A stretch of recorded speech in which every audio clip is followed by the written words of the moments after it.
Today, we're taking a deep dive, strategically and financially, into Huntington Ingalls Industries, HII.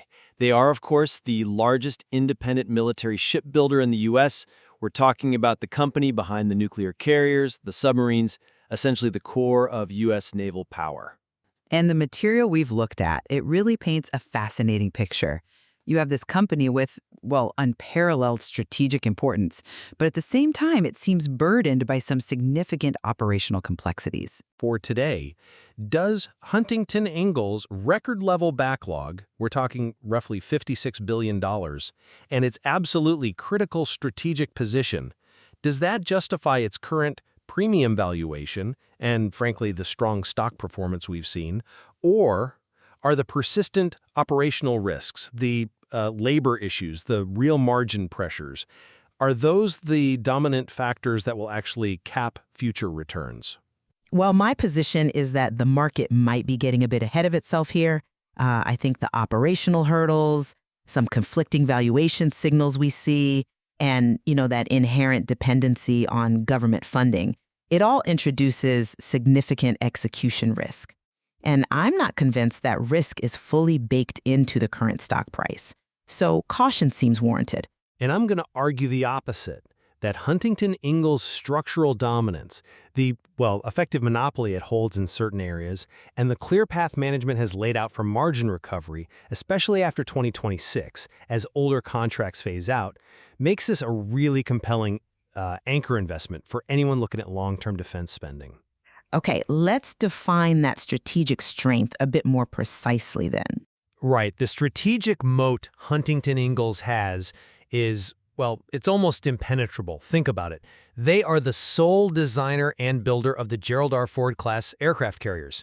Newport News is literally the only place in the country that can do this. And on top of that, they're one of only 2 shipyards building the Virginia and Columbia-class nuclear subs. So what this means is Huntington Ingalls is fundamentally irreplaceable in U.S. naval strategy. That guarantees demand, it provides long-term visibility, the kind few public companies ever see, and this operational strength, it's showing up on the top line.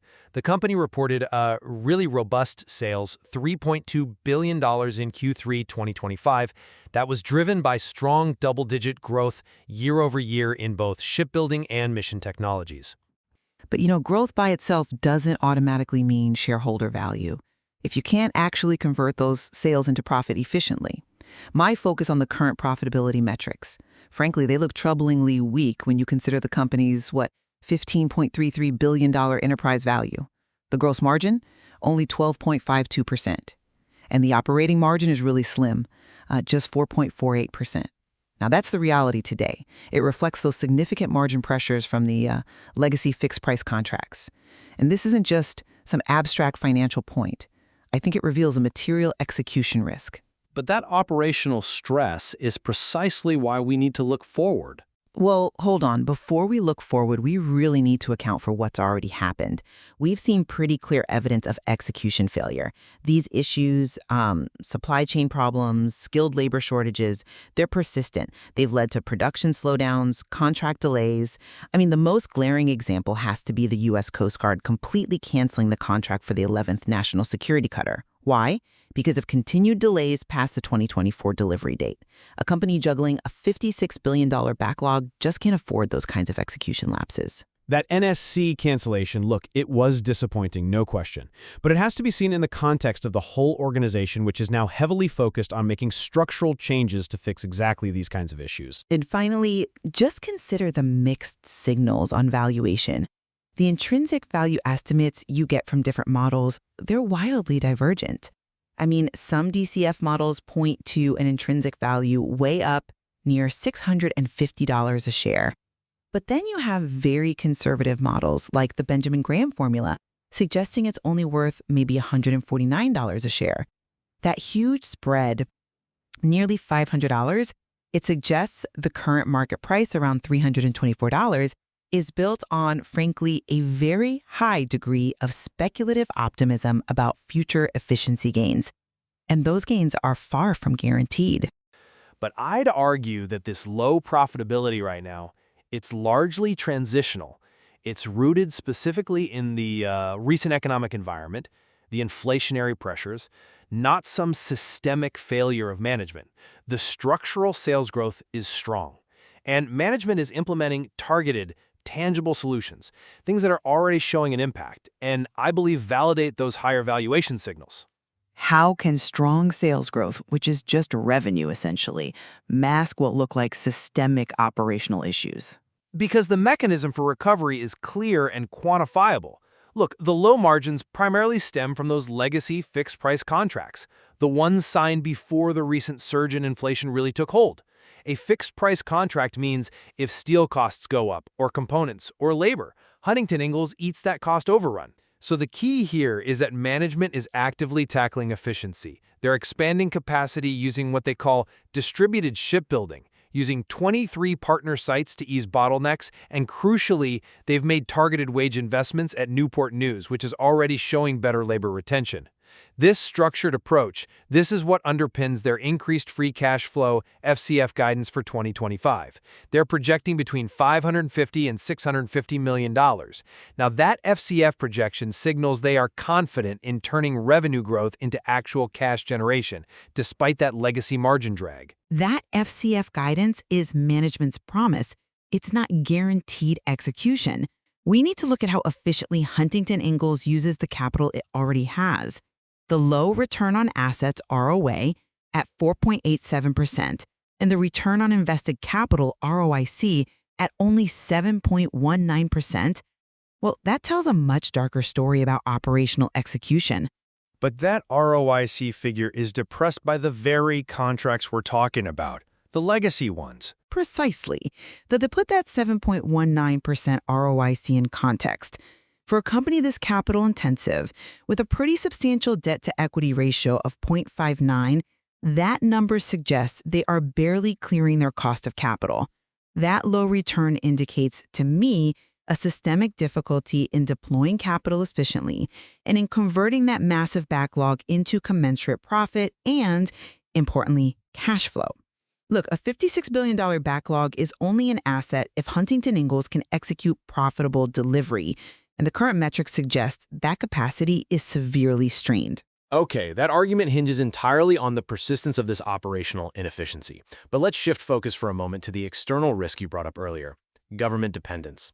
You framed it as a weakness, but I actually view it as the ultimate strength. Huntington Ingalls' heavy reliance on U.S. government appropriations, that's an enormous external risk factor. It's entirely outside management's control.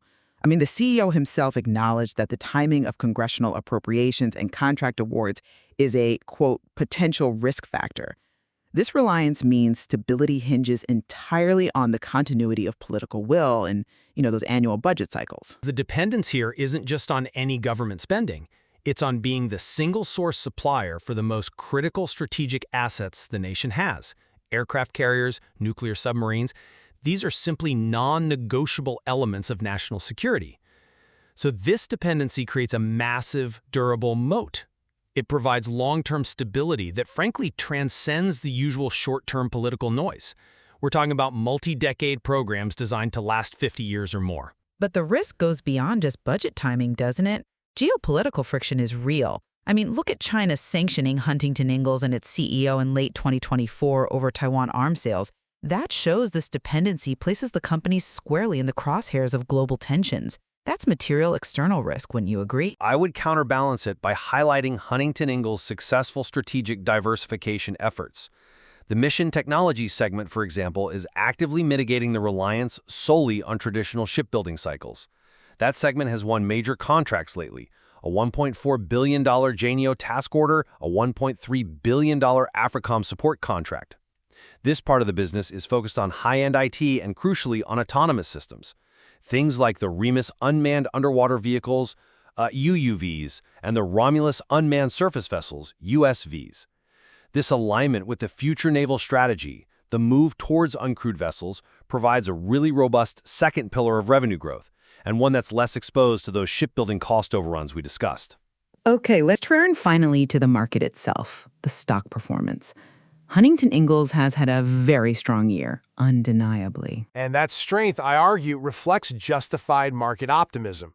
It's rooted in these fundamentals we've discussed. The stock's performance year-to-date is over 71%, and the 5-year performance is frankly staggering, exceeding 113%. This market conviction, it's underpinned by institutional ownership. It's near total, around 97.5%. That signals very high confidence from large, sophisticated, long-term investors. And furthermore, the average analyst recommendation is firmly in buy territory, supported by a consensus target price around $338. But have you considered the volatility and the fundamental contradictions kind of baked into that price rally? Despite the stock's huge run-up, Huntington Ingalls beta is only 0.37. That implies pretty low correlation with the overall market, right? Suggesting it should act like a stable defensive investment. Yet, the average true range, a key volatility metric, is actually quite high at $9.23. So high volatility combined with low market correlation, that suggests this stock is highly reactive to company-specific news. It spikes and drops based on contract wins or, more importantly, operational delays. Well, that's just the nature of large-scale industrial defense contracting, isn't it? But it introduces material risk for investors. And we also have to come back to that valuation divergence. The gap between a potential 648 intrinsic value and a 148 intrinsic value. It tells us the market is really struggling to accurately price the execution risk here. The current price, around $324, it feels like it's betting that Huntington Ingalls executes perfectly and gets to that higher end of the profitability spectrum. I suspect the strong rally, especially in late 2024, might simply be front-running the expected future margin improvement. An improvement which, as we've established, isn't guaranteed until the operational efficiency is actually proven. And remember the multiple analyst downgrades we saw in late 2024? Even as the stock was climbing, that reinforces the idea that fundamental reservations still exist about Huntington Ingalls' operational ceiling versus its current valuation floor. So to summarize my perspective, Huntington Ingalls is fundamentally an indispensable defense asset. It enjoys massive secular demand, which is clearly evident in that $56 billion backlog and the strong Q3 2025 top-line results.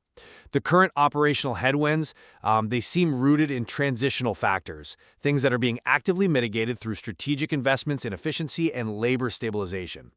The path to significant margin improvement post-2026, as those less profitable fixed-price contracts roll off, that provides a powerful catalyst that I believe supports the market's positive long-term outlook and aligns with those higher intrinsic value estimates. And I come at it from a different angle.